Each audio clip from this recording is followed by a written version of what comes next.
You've tuned in to the 49ers Rush podcast, and here is your host, John Chapman. All right, NFL draft fans, welcome to another episode of the 49ers Rush podcast with your host, John Chapman. That's me. It's going to be a lot of fun today. We are going to find a way to piss off all 32 NFL fan bases at the exact same time. We are going to have a full 2-round mock draft, no trades. We're going through with everything that we've got as far as information on what we think will happen, or at least what I think will happen. And I understand this is my 8th mock draft. It is not new to me to upset people. And there are certain fan bases that get more upset than anybody else, hashtag Packers. And a lot of that's just because their fan base is very well in the know, and they know who they want and who they don't want. So we're going to go through a full 2-round mock draft. This is going to be an absolute blast for all 32 teams. I am very, very excited about this. So having said that, without further ado, let's get started. And one just quick announcement before we jump in. If you have not already gone over to eatsleepfantasy.com and bought my draft book, I strongly recommend you to do so. It's only $10, but for the listeners of this podcast, all you have to do is enter in the promo code RUSH, R-U-S-H, all caps, and it's half off. It's $5. It's over 75 pages of content. I've been working for 7 months on this. So please head over there. It's got everything that you need. Big board, draft profiles, Bill Walsh scouting rubric on all the top players. It's got everything. If you want to know how many brothers and sisters each prospect has, that's where you're going to find it, all the background work that you could ever want. So head over to eatsleepfantasy.com. You just click on John Chapman's NFL Draft Book, fill out the information, and put in the promo code RUSH, RUSH. It is $5 off. So please head over there and do that. That helps us out tremendously, and hopefully we can get more stuff for the podcast. So here we go. With the first pick overall, man, this has been fun. But I have them going. The Arizona Cardinals with the first pick, Kyler Murray. I think that it is going to happen, and mainly just because it's what we're hearing. And so I understand that this first pick has the weight to change so many different things. But I think Kyler Murray's the best pick there. And what will happen is the Cardinals will trade Josh Rosen for a second and some change eventually. But I think Kyler Murray's going to be the guy there. Second pick overall, if the 49ers have Nick Bosa on the board, I do think that is the best football decision to make. I know a lot of the fan base is getting upset now by tweets from the past and all those things. And I understand the frustration.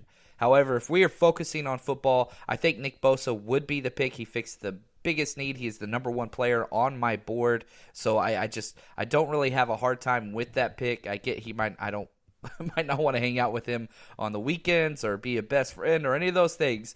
But from football, I think it's got to be Nick Bosa. He is clear and away the number 1 player for me this year. Number 3, New York Jets are going to select Josh Allen, defensive end / outside linebacker from Kentucky. The kid can just do it all. He is the number 2 player on my big board. I would have no problem with the Niners taking him number 2 overall.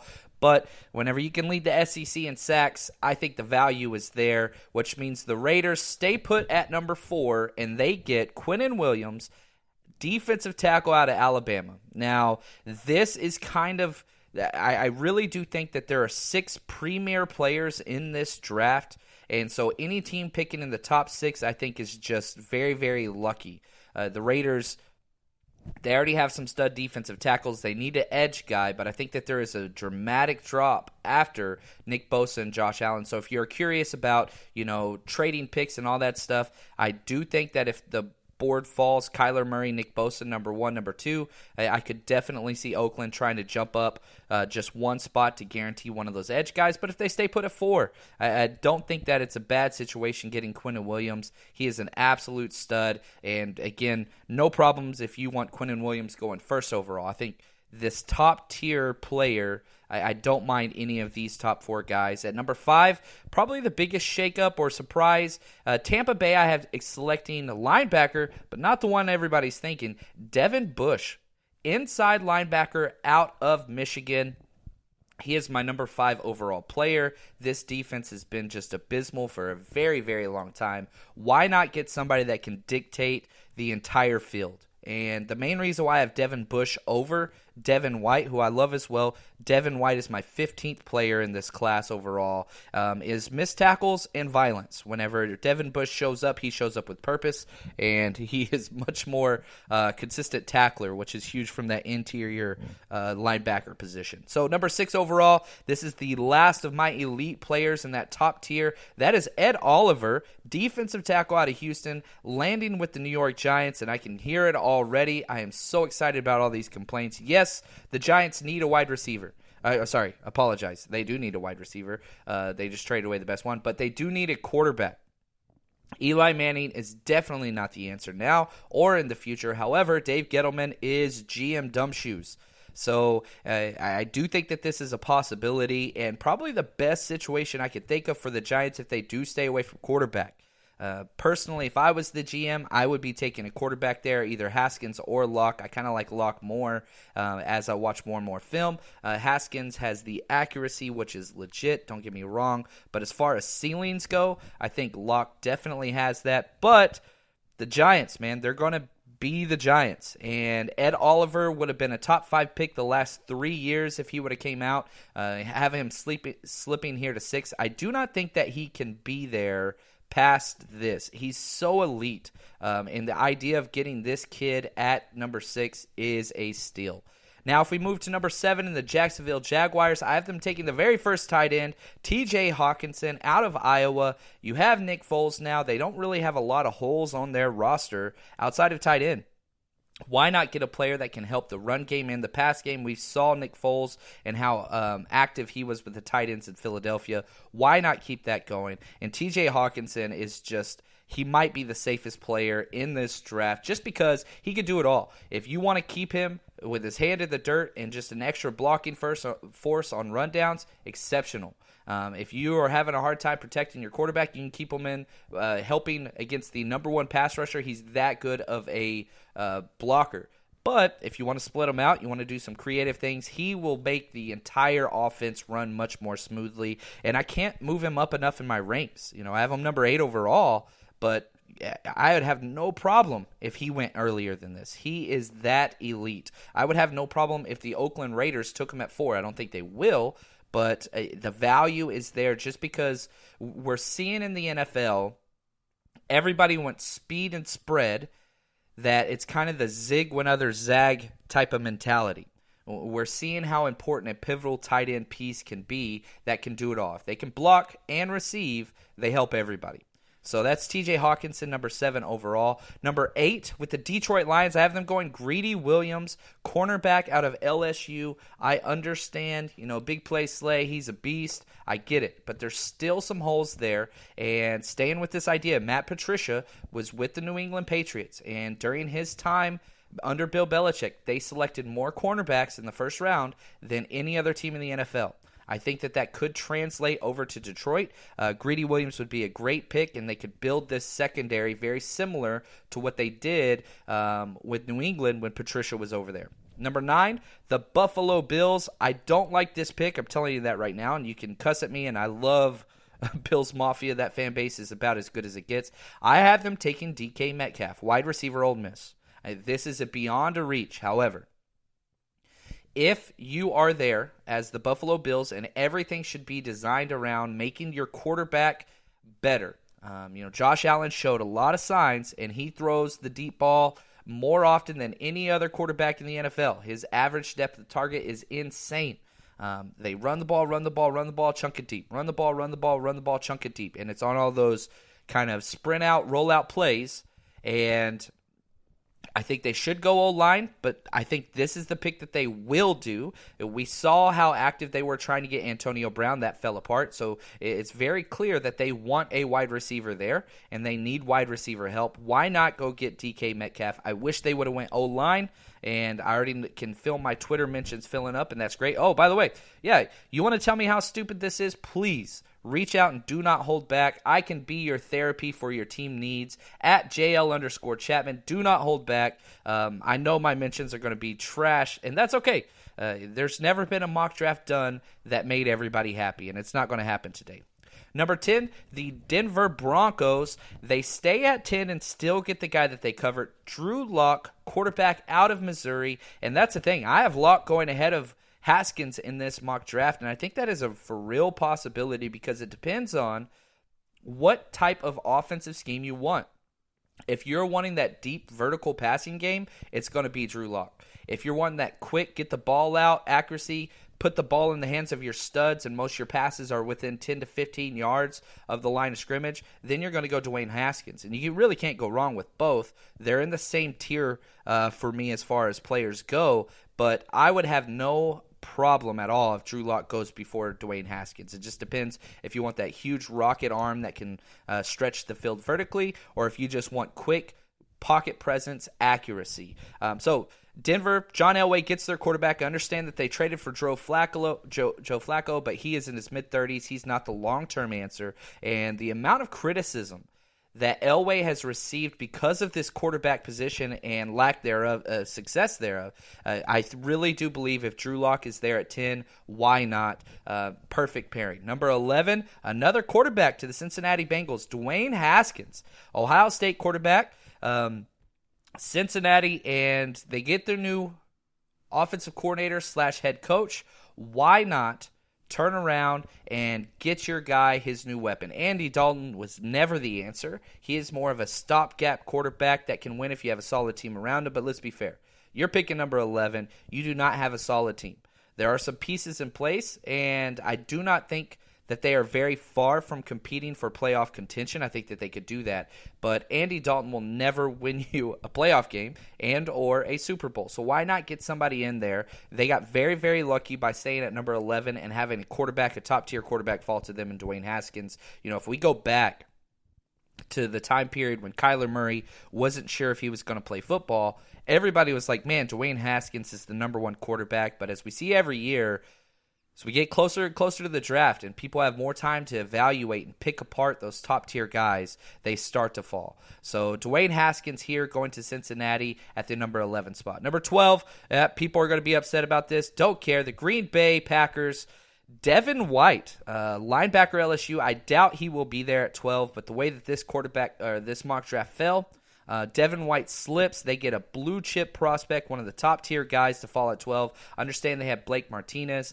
but pair him up with Devin White, who can do it all, whether it's drop into coverage, sideline to sideline tackling from the inside spot, no problems rushing the passer through the interior in that kind of Clay Matthews role that we saw him moving all over the place. This would make that entire defense better. And I got to give a shout-out, everybody expected Green Bay. If you look at the earlier mock drafts, it was all edge rush. That's what they need. But their front office has gone by and filled almost all the holes with stopgaps so that they can draft best player available. And so that's why I have them taking Devin White here. Number 13, Miami. This is an absolute steal. Brian Burns going in the 13th overall pick, defensive end out of Florida. Now, he is the combine pretty boy that everybody loves. I have him as my number 13th overall player because he's such a great edge rusher. There are a lot of holes in his game, but the NFL values these edge players that can get sacks, and that's who Brian Burns is. Perfect fit right here at 13 to Miami. I do think that he's going to go earlier, and this is the thing about mock drafts and why we do so many of them. Everybody could say, oh, man, Brian Burns, no way in hell he's going to be there at 13. Well, okay. Devin White, no way in hell he's going to be there at 12. There's only so many picks. And we see this jumping up in value in drafting of these premier spots that are corners, cornerbacks, quarterbacks, and edge players. They're going to go. This is a very deep draft. Usually I have anywhere from 20 to 24 first-round grades whenever I grade out an entire process of the draft. This year I have 30 first-round grades. It's the most that I've had in the past 5 years. This is a deep first-round draft. So understand, some players are going to fall like Brian Burns to 13. Could he go in the top 5? Hell yeah, he could. Would that be a reach? I don't think so. If you wanted to have Tampa Bay taking Brian Burns at 5, no problems with that. But based on my big board, team needs, and kind of what NFL draft rumors are out there, I think that there is a possibility that he does fall to 13. Number 14, I have our very first interior guy on the offensive line. Garrett Bradbury goes to the Atlanta Falcons at 14.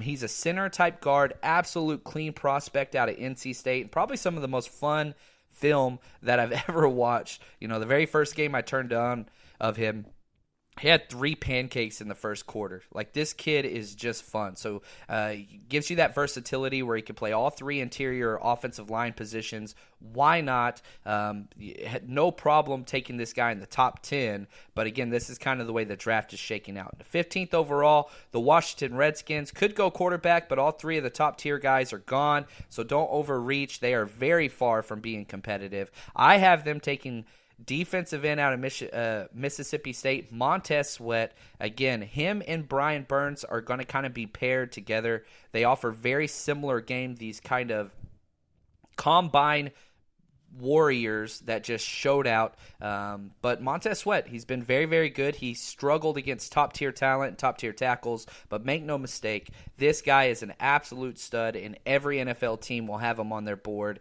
with a first-round grade. Montez Sweat goes to the Washington Redskins at pick 15. At 16, I have the Carolina Panthers taking Juwan Taylor, offensive tackle out of Florida. Now, the problems with Juwan Taylor is this. He's a right tackle. He's the best right tackle. You watch him go against Josh Allen or previously mentioned Montez Sweat, he shuts him down and it's not even close. He's not the prettiest tackle prospect because he's always played on the right side. He's not the most athletic or most physically imposing. He just gets the job done and will automatically make your entire offense run smoothly. Pick 17. The Giants are back on the clock. So they went defense with Ed Oliver in round 1. I do not have them going quarterback again. Why not get another premier line player, build through the offense and defensive line? I have them taking Dalton Reisner, Kansas State offensive tackle, and this kid is special. He can play all 5 offensive line positions, center, guards, tackle. He can do it all. And the kid is just mean as hell, exactly what you'd expect out of Kansas State offensive linemen. Why not shore it up front so that whenever you finally do address the quarterback position, the draft hasn't fallen this way. I love Dalton Reisner. He's my 18th overall prospect. So going at 17, I have no issues there. Minnesota at pick 18, I have them taking Eric McCoy, center/guard combo out of Texas A&M. Again, another stud. You want to see how special Eric McCoy is? Turn on the game film of Texas A&M versus Alabama and watch him. There's only about 12 plays where Eric McCoy goes heads up with Quinnen Williams, and he makes him look normal. I gave the win to Eric McCoy. He is elite against elite, and some people have him slipping in the second. I don't see it because of how good of a center and a guard he could be. So Eric McCoy is a guy that I do believe will go in the second half of the first round, and there's a lot of movable pieces on this Minnesota offensive line. Pat Elflein's there, but they got to fix something. They're in contention right now for the worst offensive line in the NFL. There's about 4 teams fighting for that. And if they can get that corrected, they have the running back in Cook, they have the quarterback in Cousins, they have the wide receivers, they got the tight end, their defense is stout. Definitely top 3 tight end or defense last year. They just got to fix the offensive line. And I really think that they are a team at 18 that could fall back probably 5 to 6 spots, trade out, and accumulate some picks and still get a guy like Eric McCoy, but the fit is ideal here. Number 19, Tennessee Titans, Clelin Ferrell. Defensive end out of Clemson. He is falling because he didn't have the best combine, but you turn on his film, he is elite. Clelin Ferrell's my number 7 overall player. I love his film, and I think that the Clemson defensive ends, they get a little bit of a bad rap because of some of the people that came out before them and had some busts at that position, but make no mistake, this kid's been doing it for a long time. Absolute stud. Vrabel gets a great player here. Clelin Ferrell at 19 is a steal. Pick number 20, the Pittsburgh Steelers get Rocky Sin. Man, name freaking amazing. Wrestling state champion, cornerback out of Temple. And if you want to watch this kid, he is just Velcro. That's what I've got written next to his name. He gives up 0 separation, physical as all get out. My player comp, which I do for all my players on my draft book, he's a rocked up Kendall Fuller. This guy could play linebacker. He is so physical. but he is so shifty. He just doesn't give up any separation whatsoever. Pittsburgh Steelers love physical corners that want to hit. Rock Ya-Sin just has that written all over him. Number 21, the Seattle Seahawks get a steal in this draft. Jonah Williams, Alabama offensive tackles. I can't believe he's fallen this far, and I struggle with this, but I do think that he is going to be dinged for his length. The Seattle Seahawks seem to not care at all about offensive line. This is what they should do. If Jonah Williams is there, he should be gone pick 15, but this falls in this draft. Jonah Williams, number 21, absolute steal of a pick. I don't think the Seattle Seahawks will draft this well, but in this mock, it's how it's fell. Number 22, the Baltimore Ravens get Rashawn Gary, defensive lineman. You can call him a tackle, you can call him an end, you can call him an edge, out of Michigan. This is the highest potential pick that could take place. He is a potential player, which means he hasn't done it yet. Rashawn Gary came out as the number 1 overall player whenever he came out of high school that year. He is unbelievable. But, I'm not that high on him. His film leaves a lot wanting. His highlights are great. His physical specimen, his stats, all that's great. It's just the film is awful. I have a second-round grade on him. But again, Rashawn Gary is one of those players that could go top 10 just because teams will drool over what he's capable of. I don't like it. I would hate this pick personally, but I doubt he makes it to 22. Again, you can see as we get in the second half of the first round, there's so many guys that could go early, but somebody's got to fall. We see it every year.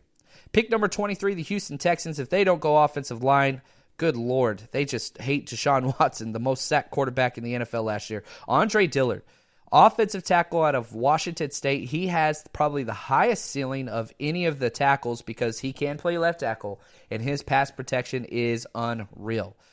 The problem with Andre Dillard is he can't run block if it was to save his life. He never was asked to do that under Mike Leach's system. What they do up there with Washington State is every single play looks like a pass set for their offensive linemen. So the idea of getting movement in the run game, he's just never done it. Doesn't mean he can't do it, just means he's never practiced it in the past 4 years.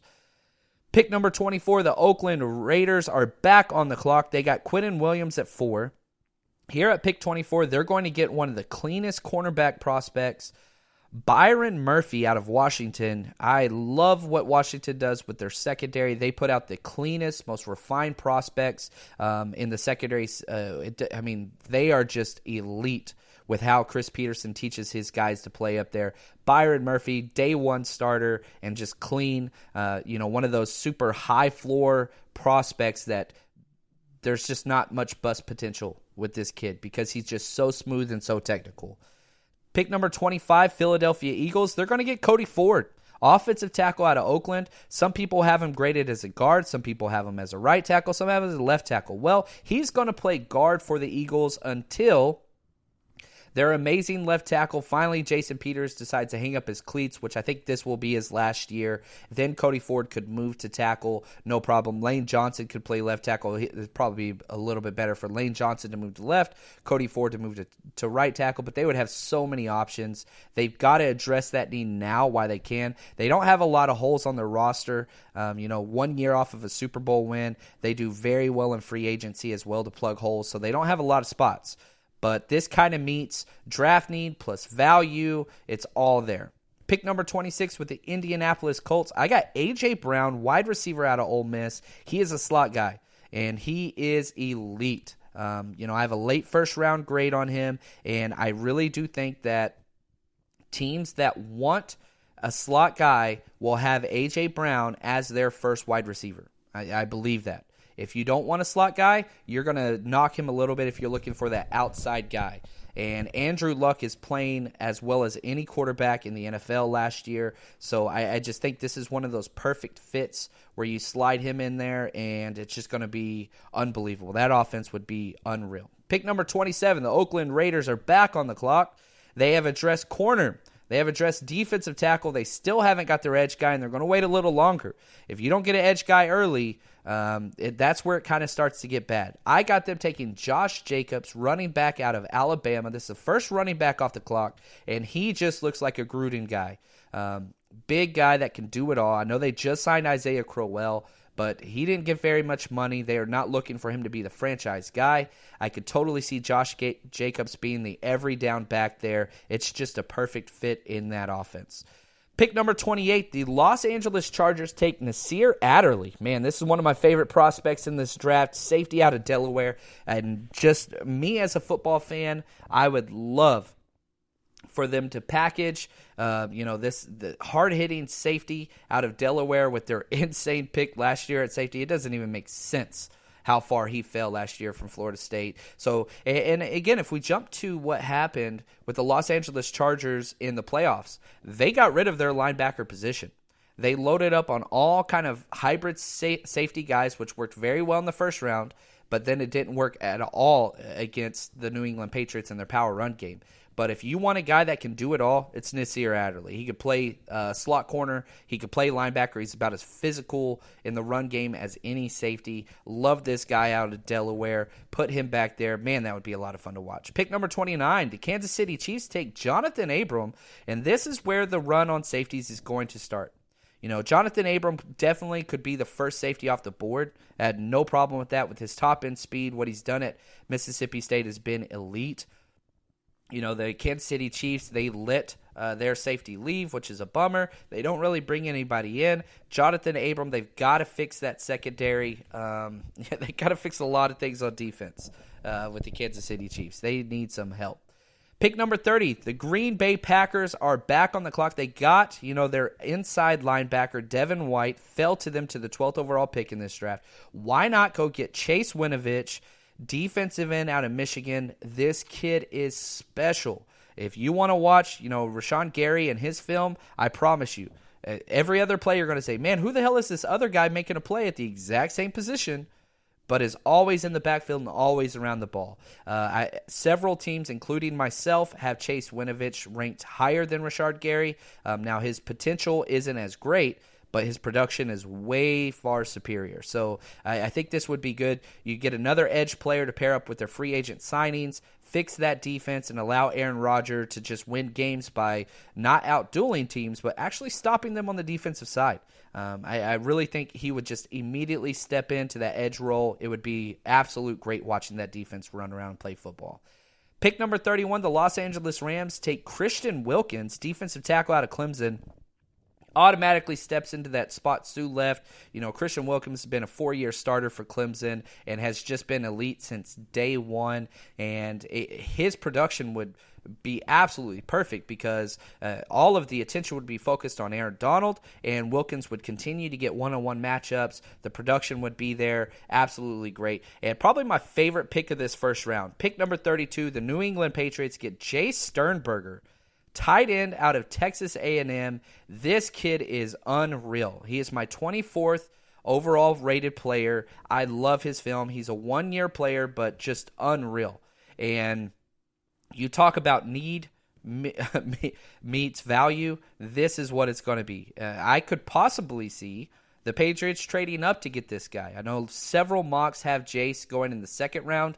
I don't think it's going to happen. In today's NFL, he just has too many boxes checked. He is a gamer. And you put him in that offense, literally, he is the Gronk replacement. I think it would be a great pick. So before we jump into our second round and we go through all those players, I want to take time out to thank our sponsor, Game Day Sports and Memorabilia. It doesn't matter what NFL team or sports team you're a fan of. They are there to meet all of your needs. They have been very supportive of this podcast with all the giveaways, and hopefully we'll have some more coming soon. But head over to Game Day Sports and Memorabilia for anything you need. Birthdays, anniversaries, whatever. My wife is always asking, what do you want for our anniversary? And I can never come up with anything. I just started telling her, man, get me something from the 49ers on Game Day Sports and Memorabilia, and it's over. They're not too expensive. Everything is backed and fully guaranteed. So head over there to Game Day Sports and Memorabilia. Now, let's jump into our second round. Man, this is fun. I love this stuff. And I love that I can hear, as I mention certain things, just people saying, no way they will do that. That's stupid. The dumbest thing ever.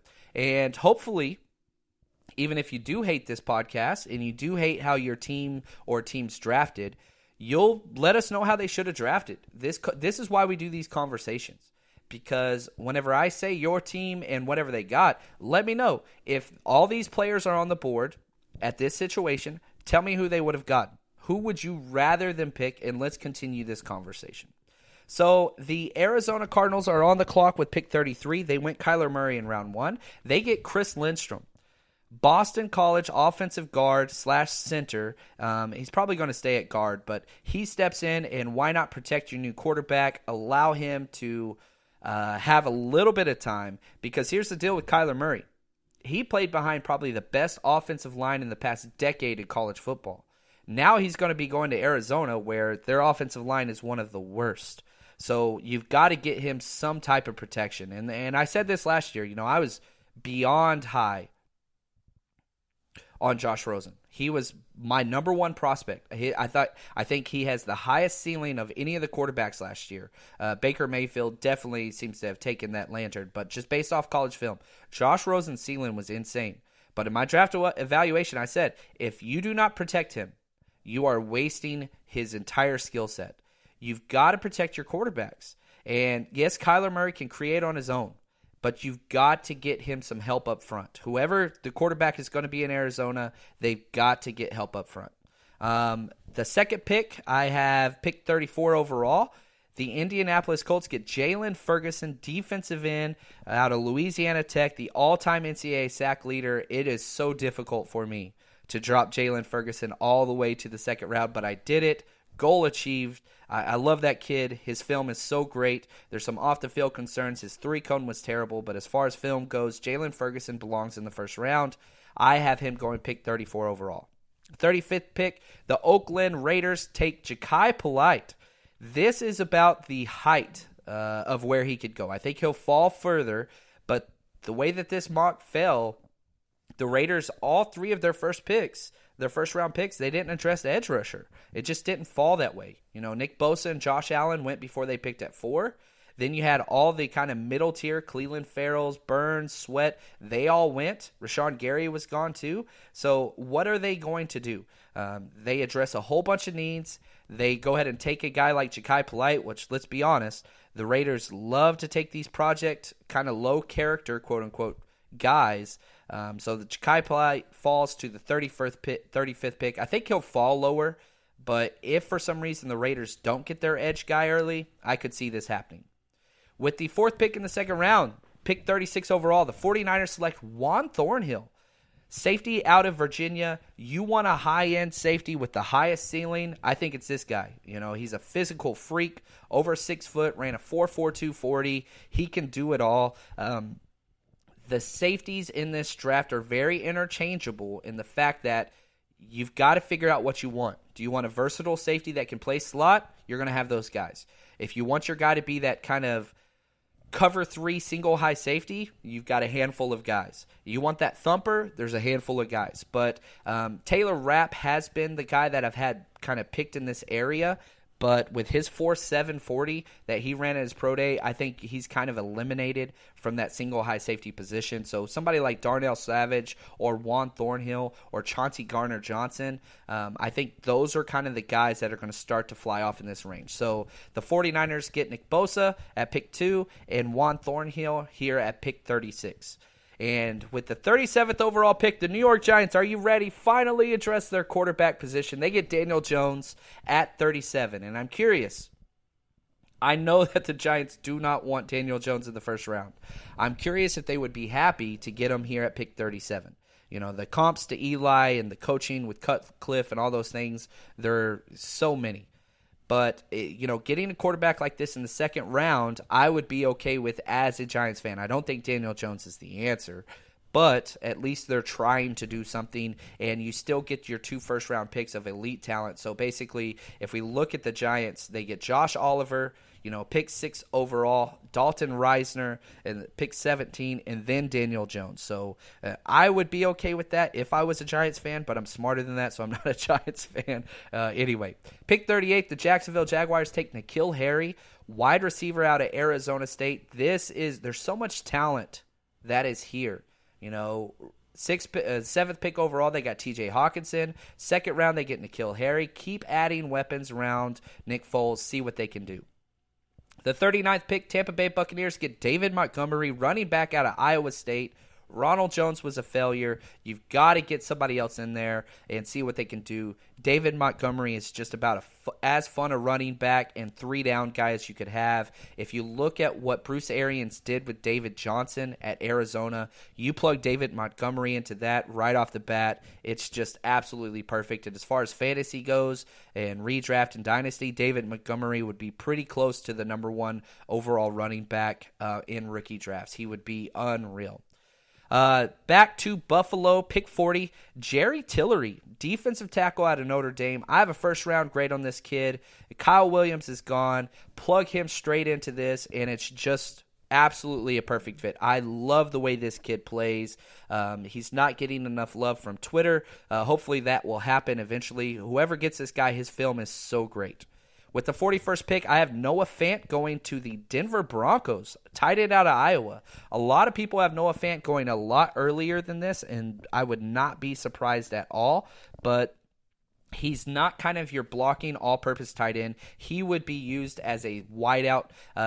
Evan Ingram is probably the closest comp that you're going to get for him, that type of way. The Cincinnati Bengals, pick 42, they get Yodny Kajust, offensive tackle out of West Virginia. Why not protect your new quarterback that you got in Dwayne Haskins? Let's get some protection, and let's continue to build this team the right way. Love this pick here. Pick number 43, Caden Smith out of Stanford. He is much more of that kind of all-purpose tight end. He's just a yards out of the catch after the catch guy. And Detroit needs some tight end help. They might have 5 tight ends on the roster, but none of them are any good.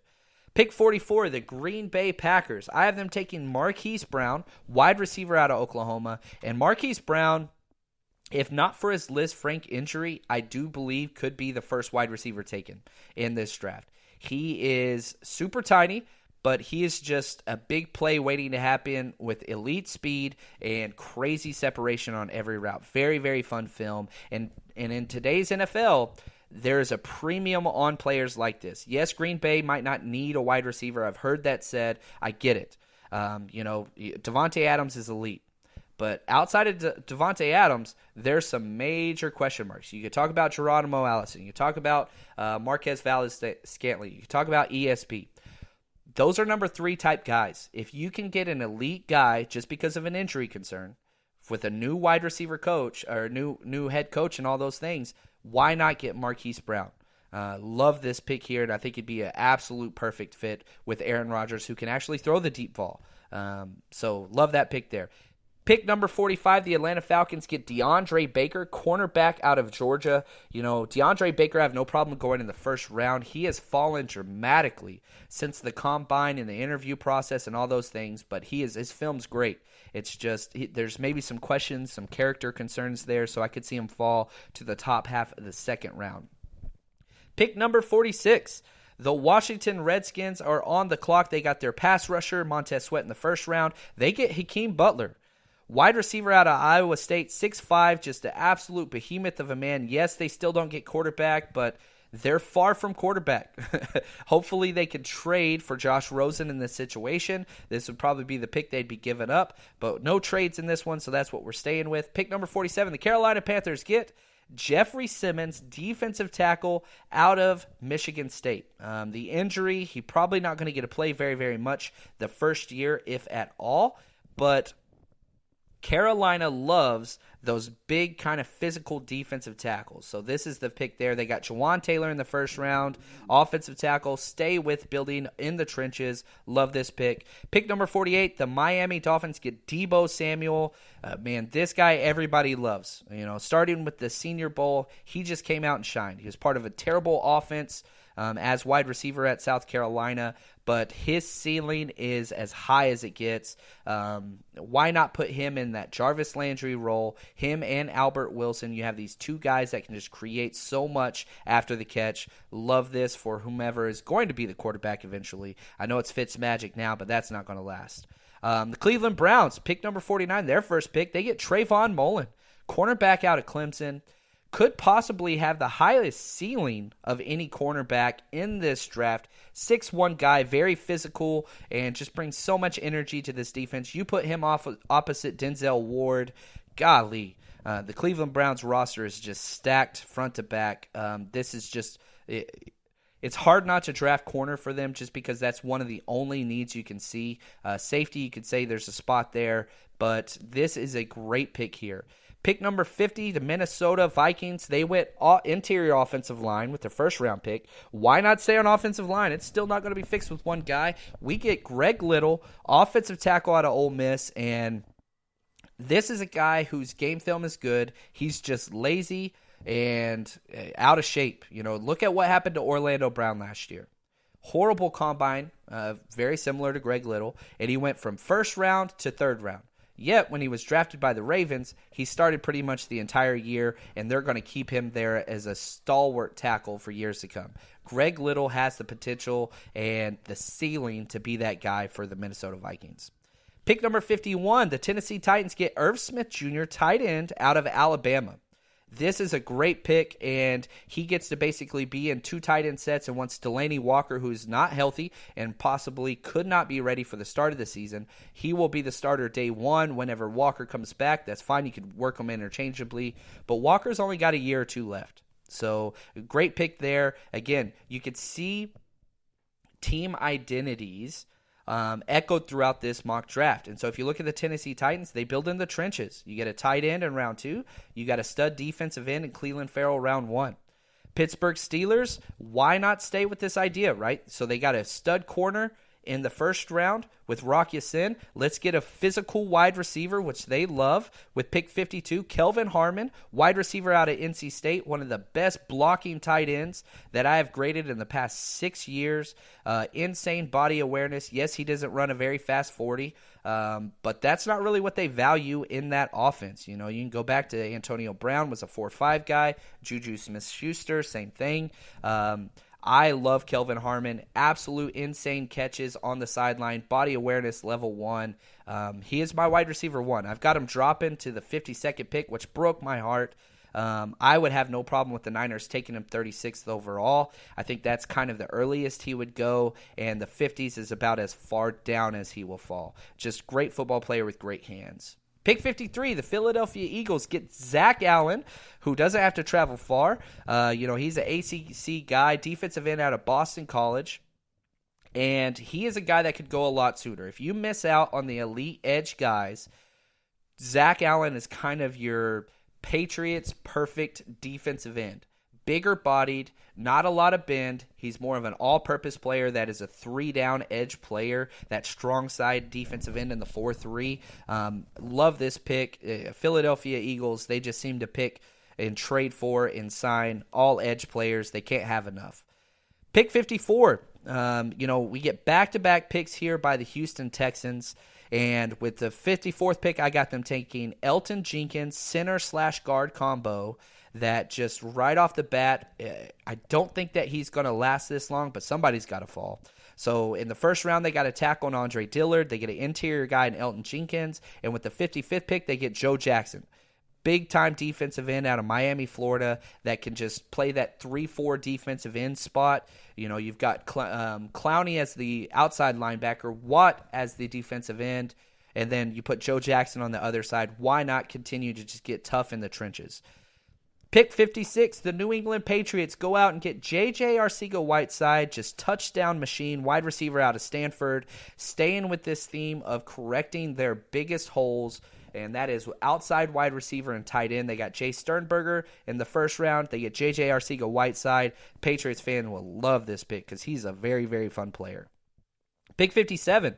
The Eagles are back on the clock, and they get a linebacker, Jermaine Pratt, out of NC State. Just a tackling, phenomenal player. And you can see the drop at interior linebacker position. With Devin White went 12th overall, we don't get another one going until pick 57. I do think this back end of the second round is where we're going to start to see some of these interior guys. If you're wanting a tackling machine, kind of all-purpose linebacker, Jermaine Pratt's going to be your guy. If you're wanting that super hyper athlete that kind of runs track speed 4.4, Gary Johnson of Texas is a guy that you could put there, but you're going to kind of have to pick your poison after this.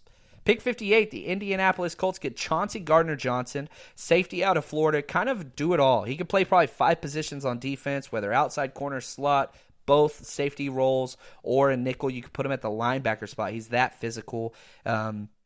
He is an absolute stud. At pick 58, this is a steal. The Dallas Cowboys, I hate that this fell to them. They get Darnell Savage, safety out of Maryland, 4.3 guy, just insane speed that they put in that top safety spot. I think that Darnell Savage could go sooner. The problem is his film is pretty inconsistent in the fact that he misdiagnoses plays. But I would, again, with these guys, and in the second round, I have no problem with any of these players going high-end round 2, whether that's, Elton Jenkins, Zach Allen, Kelvin Harmon, Chauncey Gardner-Johnson, Darnell Savage. Any of these guys could go at the top of the second round. This is a very deep draft. Pick number 60, the Los Angeles Chargers get their backup quarterback, and why not stay within the school? NC State, Phillip Rivers' alma mater, they go get Ryan Finley. Why not have the Wolfpack train in the Wolfpack? That's just the way it goes. This would be an absolute perfect fit. We know that the Chargers were in trade talks with the Cardinals for Josh Rosen, so they don't get him in this. There's no trades, so go get Ryan Finley. Pick 61, Andy Isabella lands with the Kansas City Chiefs. Insane track champion, tiny little bitty wide receiver. Can you think of something else that Kansas City has like that? Tyreek Hill, he's got some issues, some legal problems off of the field, some possible domestic violence stuff, and this wouldn't be his first issue. He also had some issues with his pregnant girlfriend back in college. So if this doesn't bear out, why not get somebody that can fit into that role? And if not, no problem. You've lost Chris Conley, so you've got another wide receiver to put into that mix. And in the back end of the second round, pick 61, I think this would be wonderful. Pick 62, the Saints with their first pick, they traded away their first rounder last year to get Marcus Davenport, which was a bad trade. Didn't really pan out yet. But they get Michael Jordan, offensive center / guard. He would play center for them out of Ohio State. Sorry about that. They lost their center, retired early, which is a big deal. Drew Brees hates pressure in his face, and Michael Jordan is about as good as any in kind of that stalemate block up front. He does not give up ground. The Chiefs are back on the clock at pick 63, and they get Amani Oruwariye. I'm going to mess this up 20 times. Armani Oruwariye out of Penn State, cornerback. He is very, very fun, very high ceiling. They need lots of help on that defensive side. And the last pick of our mock draft, pick number 64, the New England Patriots get quarterback out of North Dakota State, Easton Stick. Why not? North Dakota's got a lot of fun. Carson Wentz's alma mater. I like Easton Stick. He runs a very similar pro-style system that they run for the Patriots. The learning curve would be pretty low. I think the Patriots are going to get somebody in the second round, whether it's with that 56th pick or the 64th pick, who knows? But they are going to be trying to get a quarterback. And if they don't trade for one, I could see them drafting somebody like Easton Stick. He would fit their system absolute perfectly. So, hopefully you enjoyed this. If you didn't, please let me know. Don't just tell me that my mother should have never had children, which happened last week. That's okay. I appreciate those insults. Please also tell me what you hated about it and what you would have done differently based on how the board fell in this mock. Reach out to me on Twitter at JL_Chapman. If you have any draft questions, email those over at 49ersRushPodcast at gmail.com. Again, 49ersRushPodcast at gmail.com. And again, if you didn't already buy that draft book, head over to eatsleepfantasy.com and you'll see John Chapman's draft book. The promo code is RUSH, RUSH, all capital letters. Thank you. And man, we are close to the draft. So close. We'll talk soon.